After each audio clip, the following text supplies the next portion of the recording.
Hi, and welcome to Axelbank Reports History and Today. Conversations with America's top nonfiction authors and why their books matter right now.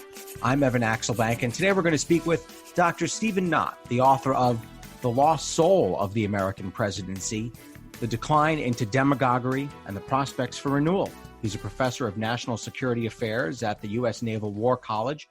He's written 7 books, including ones about Alexander Hamilton and George W. Bush. So, thank you so much for being here, Dr. Knott.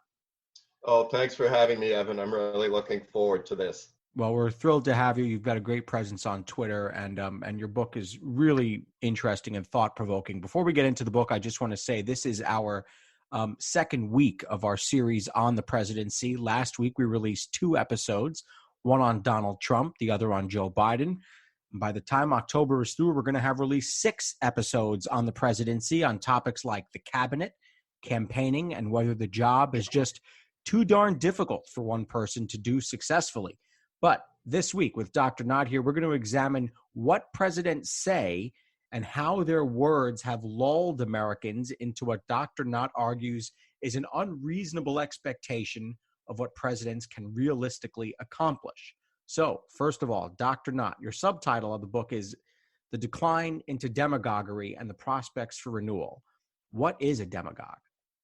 So a demagogue is somebody who plays on the passions, on the emotions of the public, and also someone who flatters the people into thinking that this person is their friend.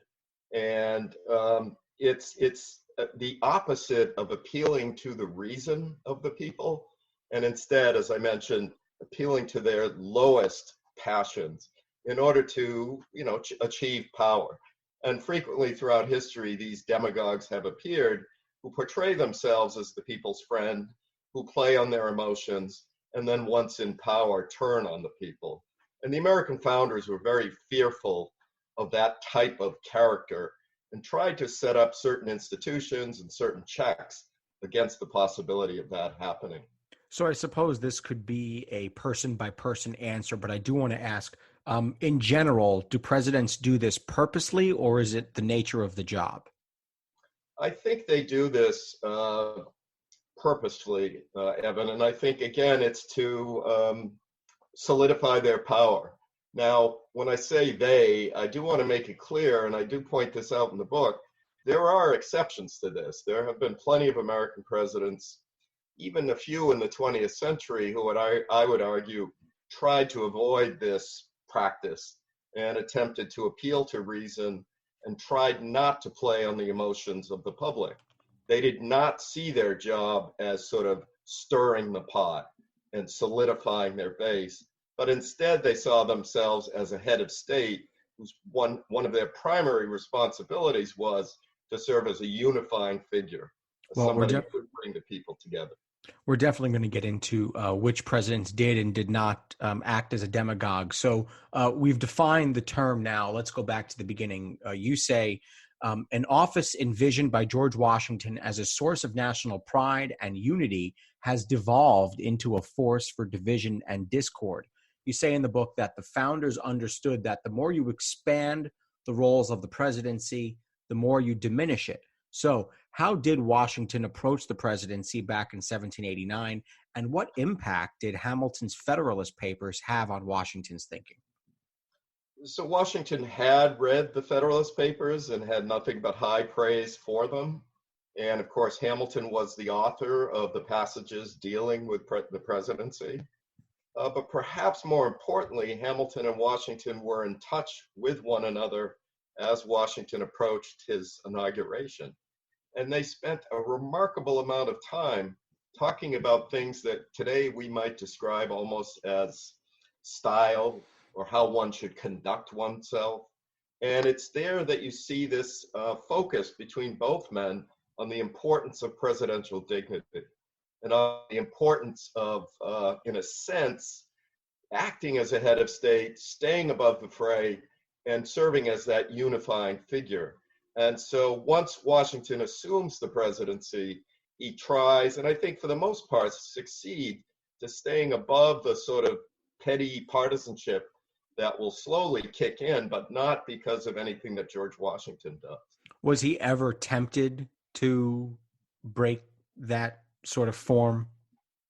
That's a terrific question, Evan, and it certainly bothered him to no end that he, especially in his second term, becomes the target of partisan criticism, primarily from what we would call the Jeffersonians, and their newspaper accounts, which he believed were painting him in a false light. It just really got under his skin. And I think it was an incredible test of Washington's character for him not to punch back. And there are a few occasions where we have letters and documents that he wrote where he does punch back, but he never followed through in terms of delivering that to a newspaper or even responding to the person who had criticized him. So I think overall he succeeded in staying above the fray and in not eroding presidential dignity. So you say it didn't take long, though, for a crack to form in the idea of the presidency as a sharply constrained office, as you put it. Thomas Jefferson takes office in 1801, and you say that he shifts the presidency from a check on majority rule to a spokesman for and implementer of the majority's wishes. So describe what you mean by that, a check on majority rule to a spokesman for the majority. And so what's wrong with the majority? If 60% of the people want pizza, shouldn't we give it to them? Well, it's a powerful argument. What's wrong with it, at least from the perspective of Hamilton, and I would say Washington as well, and some of the other founders, John Adams, was that the kind of tyranny that one needed to fear, perhaps most of all, was the tyranny of the majority. And so it's unpopular minorities who pay the price frequently for the wishes of the majority. And you do begin to see that fairly quickly during the era of Jefferson and Jackson, where free blacks in the North are one by one sort of slowly disenfranchised. And this is because the white majority favored that. So I do think many of the founders, Jefferson excluded, had this healthy fear of the tyranny of the majority. Jefferson always had this great faith in the wisdom of the people, which is one of the reasons why he's such an attractive character. But I do think Hamilton and the others were right in assuming that Jefferson had perhaps a little too rosy a view of the majority and sort of discounted the potential for those tyrannical acts that throughout history majorities have directed against minorities. So the problem then is that it becomes easy for the demagogue to stoke the majority. And if the majority wants something that's not so good, then it becomes kind of this dangerous echo chamber.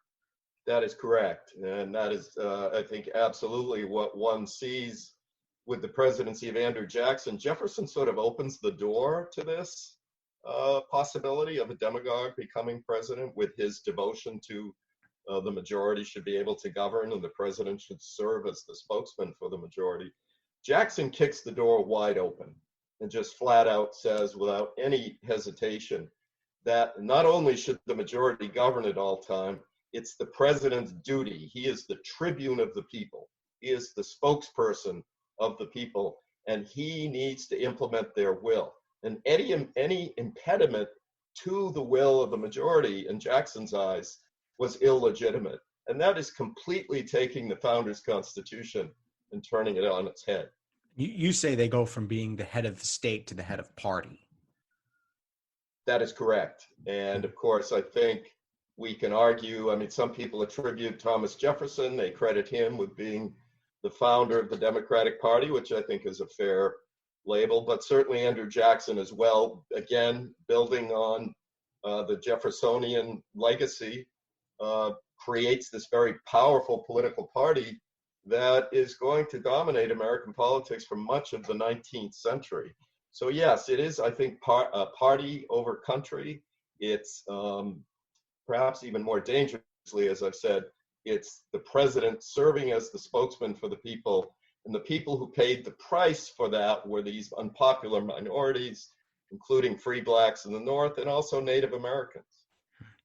Lincoln, as usual, is sort of this equalizer, this counterweight to these passions.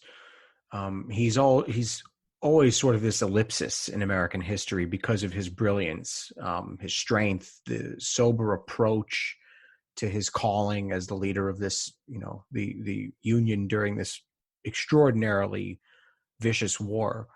Um, how does he fit into your narrative here that there's this decline into demagoguery, and then Lincoln comes in and, you say that he rejected the principle of the majority, that it should be the majority governing, and that holding that certain precepts, you say, including the right to life and liberty, were not subject to an up or down vote. So what do you mean by all that, and how does Lincoln fit into this idea of the declining presidency?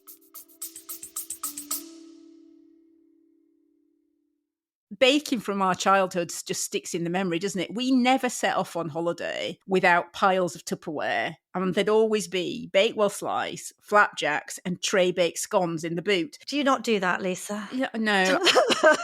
Sadly, I do not stack the Tupperware in the back of the car when we go off on holiday. Oh. Welcome to Small Ways to Live Well, a new podcast from the Simple Things magazine. Season 2 is a pick-me-up tonic that helps us make the shift from winter to spring. A 6-week suggestion box full of things to note, notice and enjoy about the season. Search for Small Ways to Live Well on your podcast app.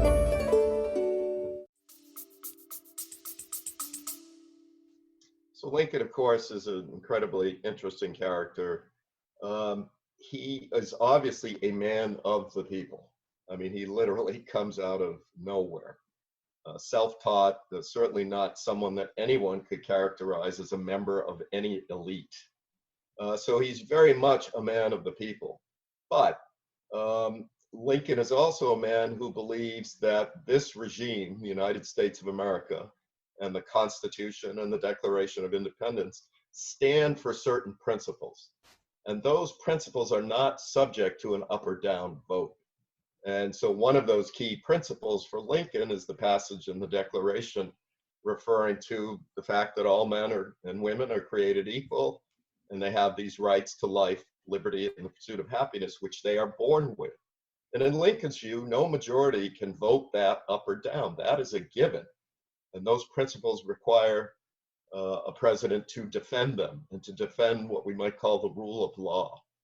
And so, yes, he's a man of the people. Yes, he's a remarkably eloquent and arguably our most literate president. So he certainly communicates with the people, but he makes it clear that certain issues are off limits to the majority.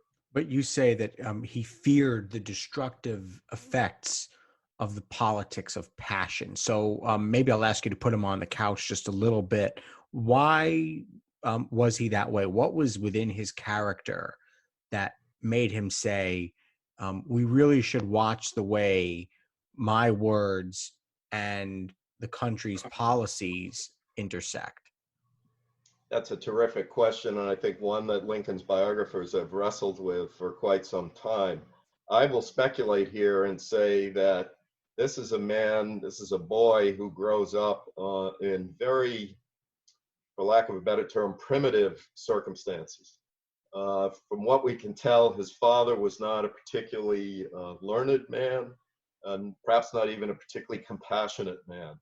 And it may well be that frontier, semi-primitive upbringing convinces Lincoln that there is this need for rules, for principles that no one should be allowed to violate. Now, of course, you couple that with Lincoln's devotion to the law, to becoming a lawyer, and you put those two factors together, I think that's where you find at least some of the seeds of this man who is so committed to these principles and that they should never be subject to a public referendum. So then how do you square his willingness to suspend freedom of the press in certain parts of the U.S. with the contention that he understood the majority shouldn't crush the minority?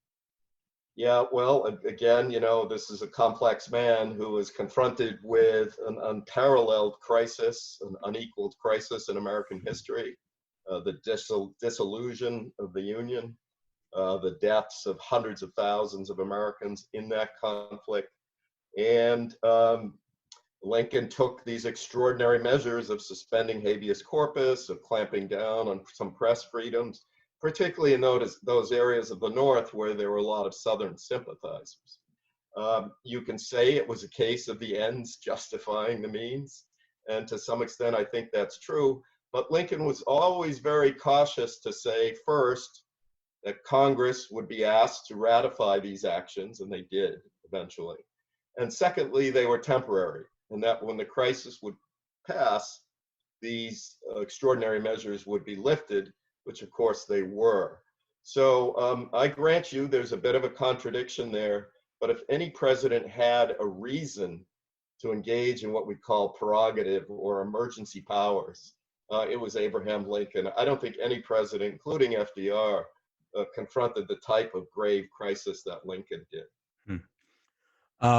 The big turning point then comes maybe 40 or so years later. That's in the Teddy Roosevelt, Woodrow Wilson era. So how does TR's bully pulpit start to craft the presidency to this idea of majority rule, and not just majority rule, but the president can stoke the majority and can create his own majority? It's sort of this like, I can promise you the world if you'll just give me your vote. So how did TR and Woodrow Wilson sort of act in concert to create this bully pulpit presidency? So both of these men believed that the situation in the United States as the 20th century began was fraught with dangers, and those dangers were sort of based on serious class differences between the wealthy in the United States and the millions of working class toiling Americans. They both came to the conclusion that the American system of separation of powers and checks and balances was tying the hands of the federal government far too much in terms of being able to take steps that would alleviate some of the inequities in American life.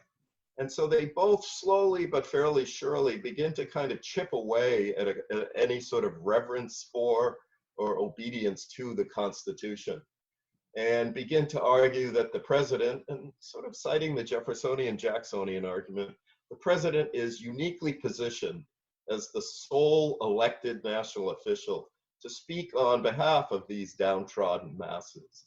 The only thing, of course, that stands in the way of those two men implementing their agenda are the powerful checks in place, both in the courts and in Congress. And so they begin to try to erode those checks and to erode the American people's reverence for the Constitution. And I think they elevate the presidency into an unsustainable, and I would argue, somewhat unconstitutional position. So if they could hear you talking right now, I mean, these are both intellectuals, they're both historians, they're both people, maybe they have different styles, and certainly they were they were differently spoken men. But what would they say if they could hear you saying, boy, maybe you damaged the presidency?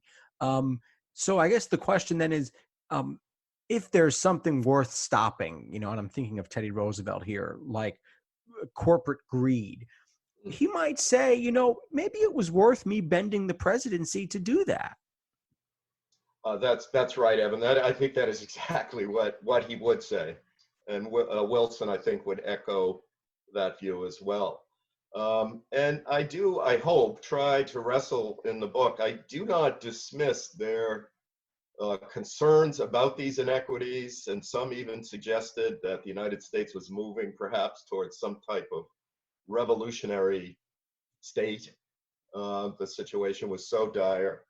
I guess, but what I might retort to both of them with is, I think they could have taken some steps in the form of increasing regulation of private industry and corporate power without at the same time trashing, and that may be a little bit too strong, but I don't think so, trashing the founding, trashing the idea of separation of powers, in some cases, trashing the judicial branch. And so, what we needed, I think, were moderate progressives, those who were willing to acknowledge that perhaps some changes needed to take place, But I think it could have been done within the context of the Constitution. It could have been done without the demagoguery that you particularly see TR engage in when he runs in 1912 as a Bull Moose candidate.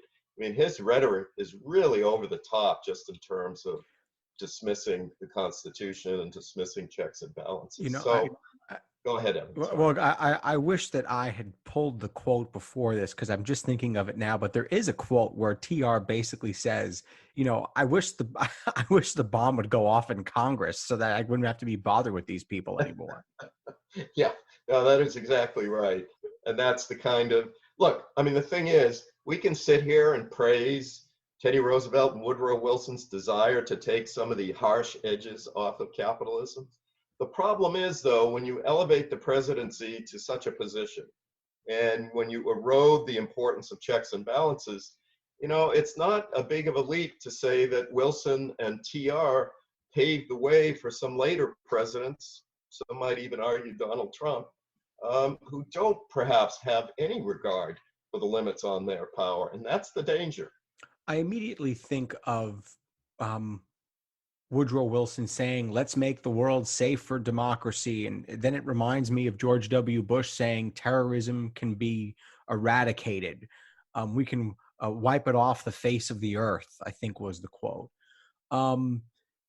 This is a point in history where presidents start to really grow these kind of like outsized powers, or at least they say they're growing them. And I'm reminded of like a scene in a movie where a superhero looks at his growing, you know, hands or something like that, the growing wings out of his back. Is this the moment here where these big pronouncements start to be made? No question, Evan. Both men, TR and Woodrow Wilson, they elevate the idea that it's the president's responsibility not just to sort of implement the will of the majority, but to shape that will. They begin to use public relation techniques to shape public opinion. And they begin to, I would say, put that almost as job one. And so as a consequence of that role of the president as opinion shaper, you begin to see a whole series of presidents in the 20th century who use the kind of inflated rhetoric that you just referred to. They begin to talk about, you know, wars on drugs, wars on cancer, wars on poverty. They use the war metaphor and they wrap themselves. We're going to go to the moon and we're going to go to the moon. We're going to explore the stars and conquer the deserts and eradicate disease and explore. That's right.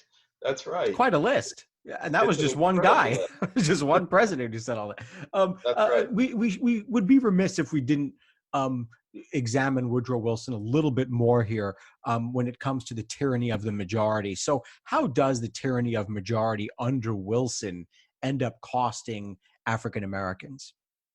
Well, of course, Wilson, he's, other than Grover Cleveland, there are only two Democratic presidents between Lincoln and Warren Harding, and Wilson is one of them. He's a son of the South. One of his earliest memories was seeing Confederate veterans marching in a parade.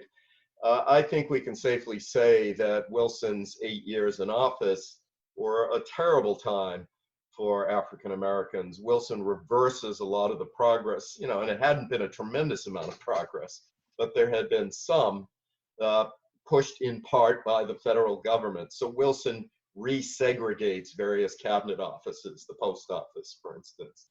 You know, he just refuses to sort of meet.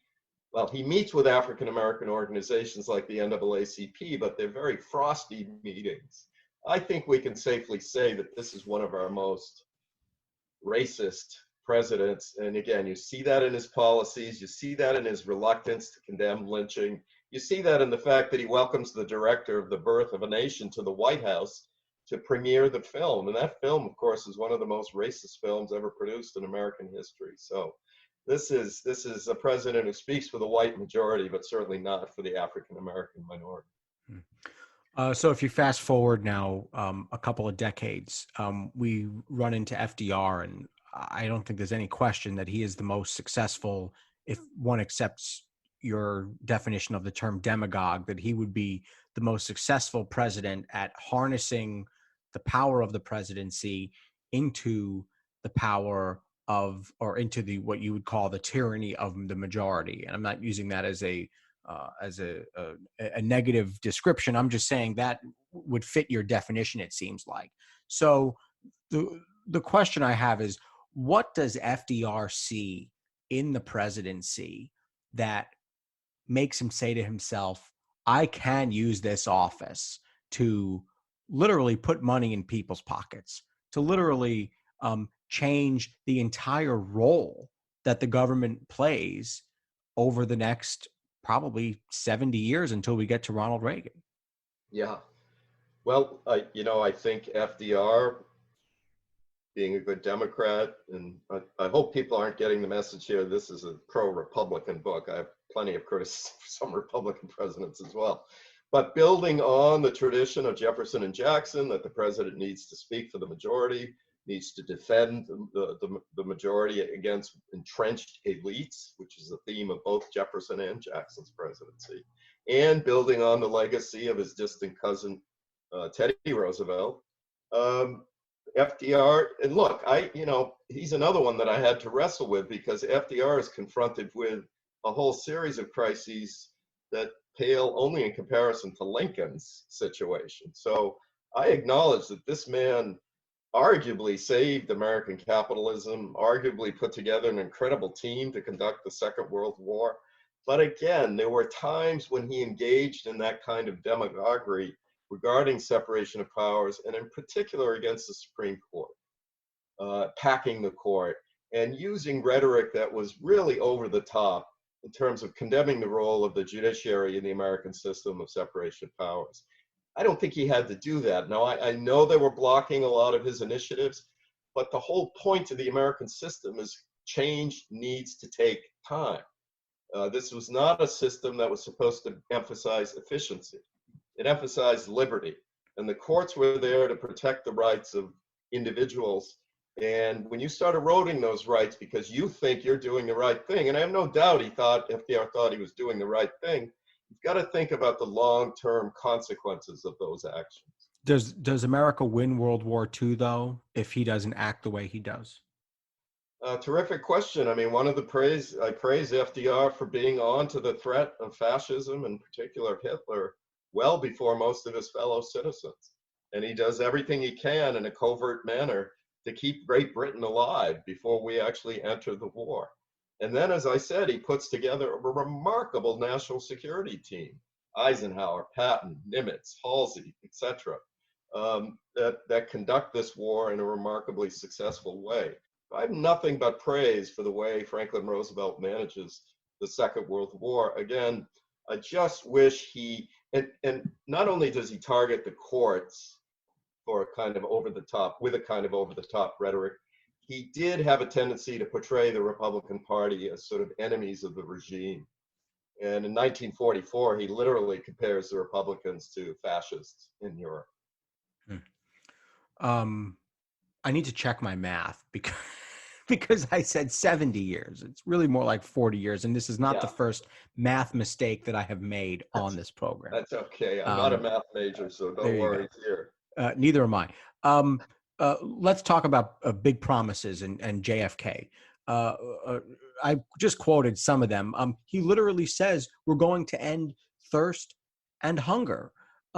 And he says we're going to go to the moon and we're going to conquer the stars, or whatever, conquer the deserts, and all this sort of incredible language that has stayed with us and has been part of now, the American lexicon. So I guess when it comes to JFK, I would just ask, what's wrong with making big promises?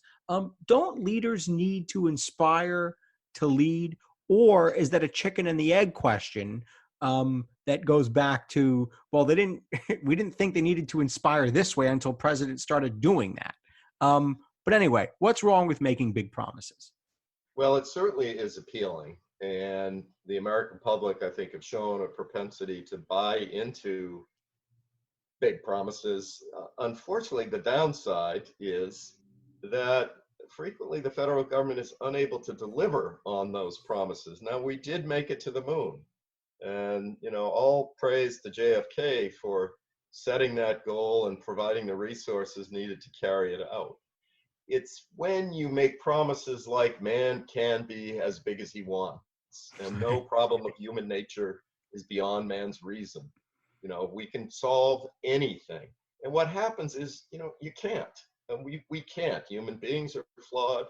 The programs, the initiatives we produce are bound to be flawed. You cannot achieve everything you set out to do. And as moved as we might be by that kind of stirring, reaching rhetoric, what happened, I think, in the wake of Kennedy and Johnson was they overpromised. They talked about abolishing poverty by the mid-1970s. And what happened was cynicism towards the federal government and towards the American presidency began to increase dramatically. People just get annoyed. Why aren't you delivering on these promises? Yeah. I thought we were going to save the world. Yeah, exactly. And the founders understood, Hamilton especially, even though he was in favor of an energetic federal government, he thought that federal government should focus on matters related to war and peace, foreign relations, international trade, and sort of providing a framework for entrepreneurs to flourish. But that's it. And I think even Hamilton, who favored an energetic government, if he would come back today, he would say, look, you're trying to do too much. One of my favorite authors, perhaps my favorite author, other than you, of course, is Robert Caro. And Robert Caro argues that the Lyndon Johnson presidency is the turning point. Before that, you have this golden era of presidents. You have FDR, you have Truman, you have Eisenhower, you have Kennedy, you have these tremendously serious men who all have distinguished careers, and they all leave the presidency in pretty decent standing with the American people. Now, maybe that's a bit of a compression because certainly Truman's reputation took years to rehabilitate, but you have several legends, maybe 3 of the 4 leave the presidency almost as legends. You have FDR, you have Eisenhower, and then of course you have Kennedy. And then Johnson comes along and people really get fed up, and this starts to turn the American people against the presidency itself. And Caro argues that you have, after Johnson, you have Nixon, and you have, the years of Carter where there's this malaise and everything, and that the presidency is never really able to resuscitate itself, at least following those leaders. So how does that theory fit into yours, which is that the decline into demagoguery really accelerates after the Kennedy-Johnson years? Well, I mean, it sounds like Caro's thesis is an impressive one. I think I might differ with him. I would say that the seeds of the decline are planted long before Sooner, Johnson. Yeah. And well, obviously that's the whole thesis of the Right. book. Yeah. But it was simply unsustainable to make the kind of pledges. Woodrow Wilson saying, the president is free to be as big a man as he wants to be. Well, that may be okay if you're Woodrow Wilson or Franklin Roosevelt, but it's a problem. Not everybody has that kind of temperament, has that kind of intellectual bona fides. You are opening the door to demagogues, and you are opening the door to increased public cynicism because you're promising the world, as John F. Kennedy and Lyndon Johnson did. And so, but those seeds are planted long before John F. Kennedy is killed in Dallas and Lyndon Johnson takes over. How do you then divide up these last 40 years or so in terms of presidential eras? You've got Reagan, and he's often seen as a defining president. But then, you have Clinton and you have George W. Bush and Barack Obama and then Donald Trump. So how do you sort of navigate these last few presidencies and how they acted as demagogues or not? So I've basically lumped all of those presidents together in one chapter, although I put Trump in his own chapter because I do believe he is set apart from his predecessors during the Cold War and post-Cold War era. They are all building off of, with the possible exception of Dwight Eisenhower and Gerald Ford, they're building off of this rhetorical popularized, personalized presidency that puts all of its stock in the personal characteristics, the charisma of the president, and sort of slights his constitutional or his head of state responsibilities. So they've all adopted the Wilsonian TR conception of the presidency. And so I don't spend a lot of time talking about these men because, again, they're all pretty much cut from the same cloth, except they simply adjust to the latest technology that allows them to shape public opinion, or you might even say manipulate public opinion. And then we get to the current president. Where does the current president, he's on the cover of your book, where does Donald Trump fit into the decline into demagoguery? Well, my chapter on Donald Trump is not very sympathetic. I do qualify it by saying that, as you mentioned earlier, Evan, Truman and Eisenhower are good examples. We didn't get a full understanding of their presidency until 20 or 30 years after they left office. So there's always the possibility that there's more going on behind the scenes than we see through day-to-day media reports. Having said that, I'm doubtful of that in President Trump's case. I doubt we're going to find that he was an Eisenhower-style hidden hand president. But I see Trump as the ultimate fulfillment of this idea that the president needs to be the mouthpiece of the majority, or at least the majority of the people who elected him, who emphasizes the partisan, pot-stirring, firing up the base role at the expense of the head of state, unifying role, who lacks a certain magnanimity of character, who cannot acknowledge anything good in his opponents. In my view, Trump is Wilsonianism on steroids. And but the fact is, I think we should have seen this coming a long time ago. And I wish I could be more optimistic that we won't go down this path again. But to be perfectly honest, once you knock down a tradition, it's really hard to get it back. And I think you will see a Trump-like character either on the right or on the left in the future. Prospects for renewal, that is on the cover of your book. You say presidents make a difference. The way they conduct themselves affects everything. They can choose to unite or divide, to appeal to what binds us, or to wallow in partisan or ideological slights. It's in their grasp to reach for something higher, but presidents can't do this alone. So what do we have to do as voters? What are the prospects for renewal?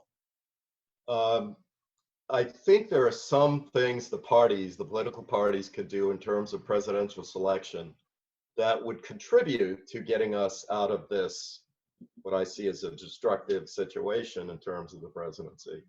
But that would require the American public to tolerate a certain amount of decision-making by so-called elites, party leaders. And so I favor things like superdelegates who are chosen by party leaders in Congress and elsewhere.